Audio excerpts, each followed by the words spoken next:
Okay. Hello, computer information systems. It's been a little while. We had our spring break. Woo-hoo. And you guys have had a little time off. If you've checked our classroom, you noticed that I put up an assignment.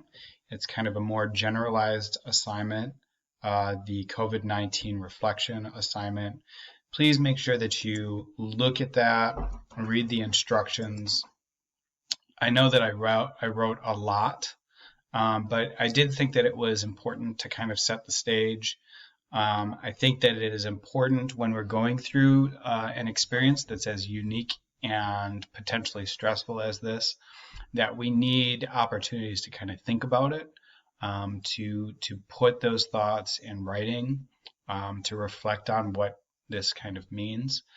And it's important for my keyboarders to practice their typing. It's important for anybody to kind of practice putting their thoughts into writing. And so I do think that it's a very important assignment. I think it's a good way to come off of our spring break vacation and something that we can kind of work with in the future.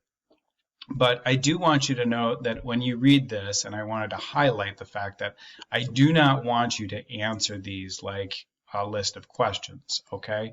I told you to pick between 3 and 5 of these different questions, just 3 to 5, based on your own interest, what's going on in your own head, and just go with the ones that are most inspiring to you, that you have the most thoughts about, the ones that are most relevant to you. And just answer those to fill up a page of text to help, give you a good area, space where you can actually kind of get those thoughts and give yourself plenty of space to really make those thoughts come out clearly. You are welcome to go on to a second page, but I'm really looking for one page of work, of thoughts. And this is not a true, paper, so we're not going.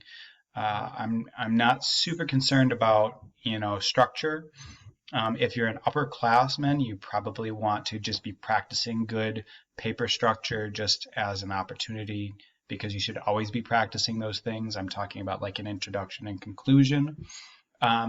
But I'm not strictly looking for a paper with specific credentials. I'm really just looking for you to respond to the topics and to get those thoughts out, and give me plenty of text and thoughts to look at.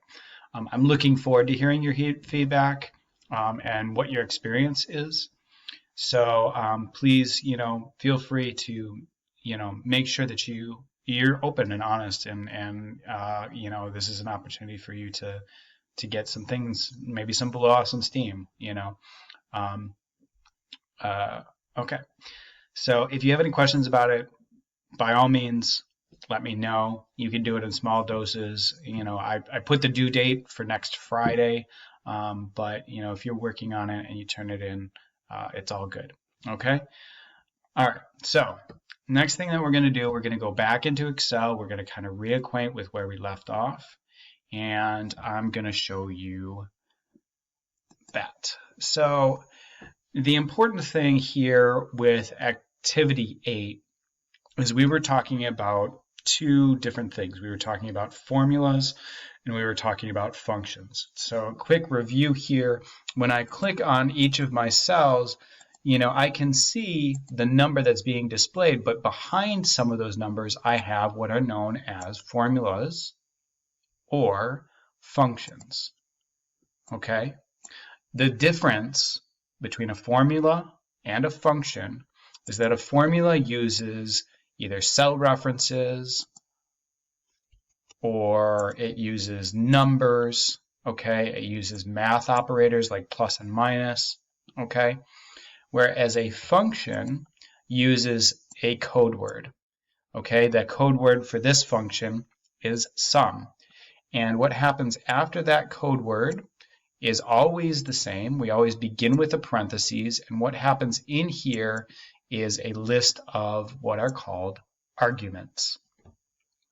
We're going to go kind of big into that in the near future, but for right now, I just want you to be able to recognize very easily that this is a formula because it doesn't have this function name. And this is a function because it does have a function name. And to notice this kind of structure, we have equal sign, function name, and parentheses. And something is inside those parentheses. Okay. Formulas themselves, they can be very basic and they can be very advanced, just like algebra. Okay. We have, a very simple, x equals 2 plus 2 is an algebraic expression. We all know the answer, 2 plus 2 equals 4, x equals 4, but they can also be extremely sophisticated. You think the Pythagorean theorem is an algebraic expression. Okay, so in Excel, we can go with very simple formulas and we can go with very advanced formulas. Let's look at a little bit of a step up in our formula. We're just going to add in our payroll, and this is where we left off, Excel activity 8. I'm remembering something, getting back into the swing here. Before we do any changes, we want to change our file name, right? Okay, so I'm going to go up to File, Save As. We are going to save as a copy. I'm going to do Excel activity 9. I'm going to put example at the end here. You don't need to put example there. You could put your initials. Okay, I'm going to make sure that this gets saved.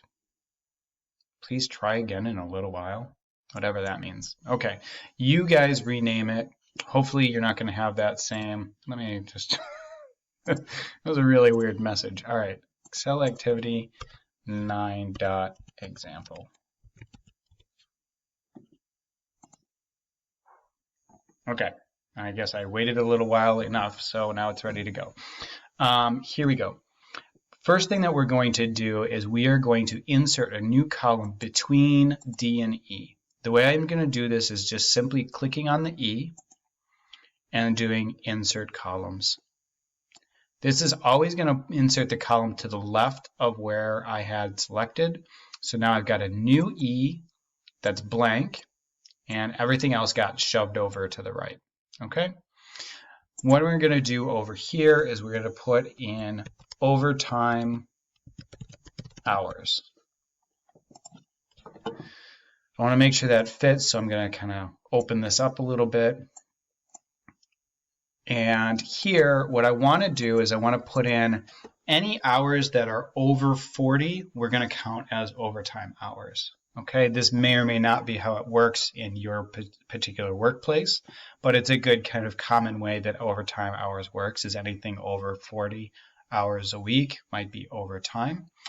If in the previous time you worked on this assignment, you did not give any of your workers over 40 hours, I would like you to make sure that, you might have to change something.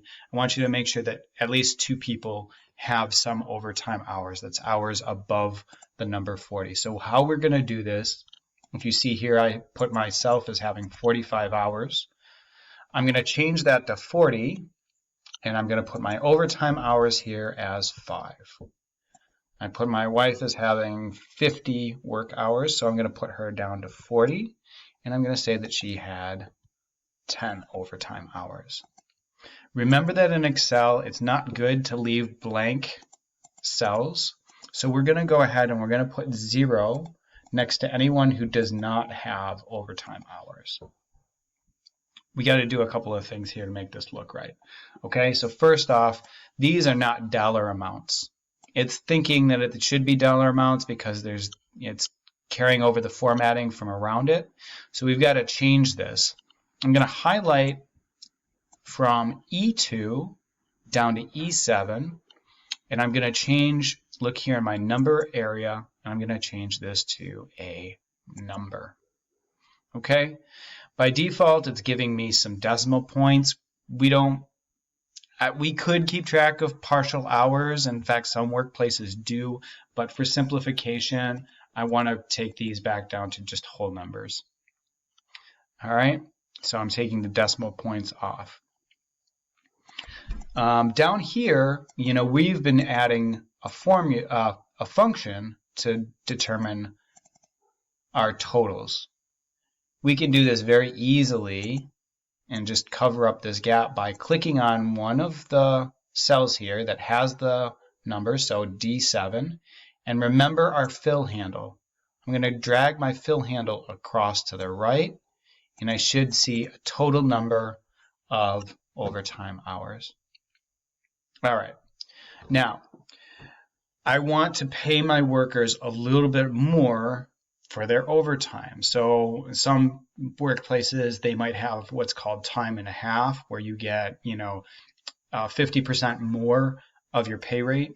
Sometimes you get double pay, and that all depends on the workplace. But we're going to give our workers time and a half for all of their overtime hours. So what we need to do here is we need to change our formula for gross pay. I want to notice a couple of things here.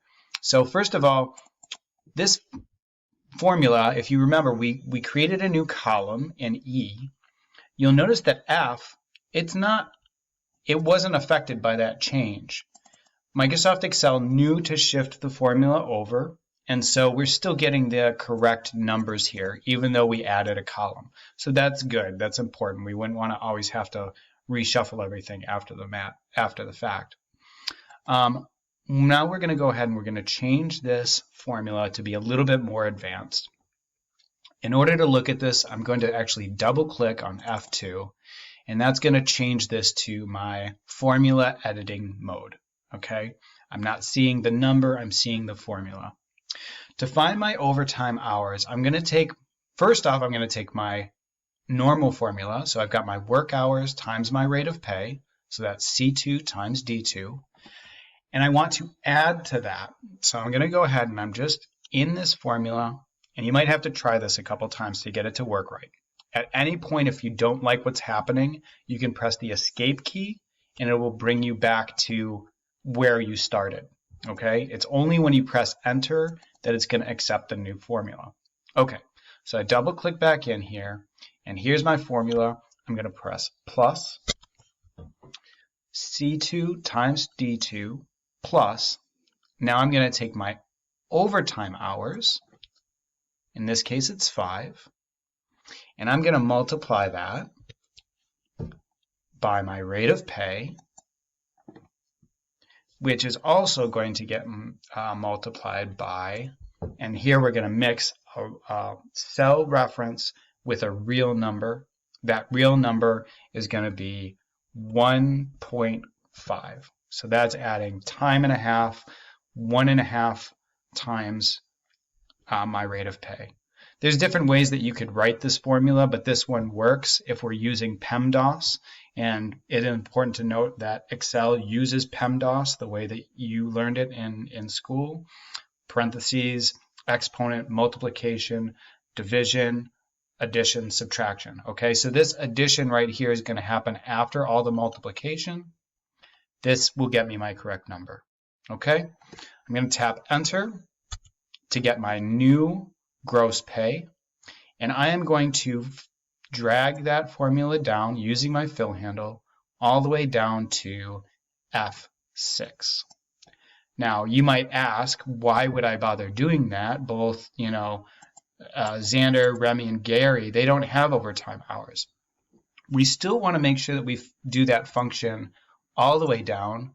We want to make sure that our formulas are uniform through a whole column, because we want to make sure that if there are changes later, we don't have different formulas working on the same column. Okay? All right. I'm running out of time here. I'm just going to re-add my double line border at the bottom so it matches. And I'm going to move these over by highlighting, clicking on the green border, and dragging to the right, just so it looks nicer. Okay, I'm out of time. I'll catch you soon.